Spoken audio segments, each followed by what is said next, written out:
Surging interest rates have taken a toll on Wall Street over the past week, and it could have a huge impact on Main Street too. Sharon Epperson has all the details for us. Hey, Sharon. Hey, Wilf. Rising rates will certainly have a major impact, but it's not all bad news. There are some nice rewards of rising rates too, including higher returns for savers, more interest income for retirees, and more credit availability for some borrowers. Now let's start with savings.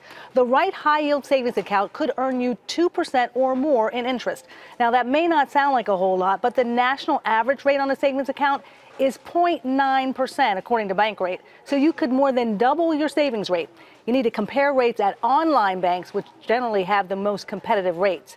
Higher savings rates also means more interest income for retirees. Some online banks offer rates topping 3% on a 3-year CD. And if you don't want to tie up your cash for that long, there are banks offering rates over 2.5% on 12-month CDs with no minimum deposit. Now, that's according to Magnify Money.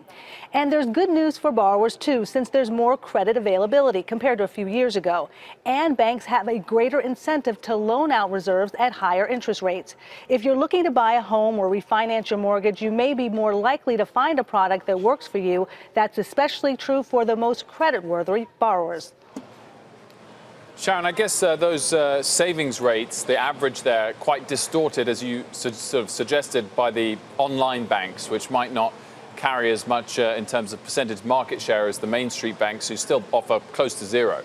That's exactly right. And that's why a lot of people, as long as it's an FDIC-insured account, you're safe to go with an online bank. A lot of folks aren't comfortable with it, perhaps because they're not used to it. They are used to going to a brick and mortar bank. But you want to look for the best rates, you're going to have to go to an online bank.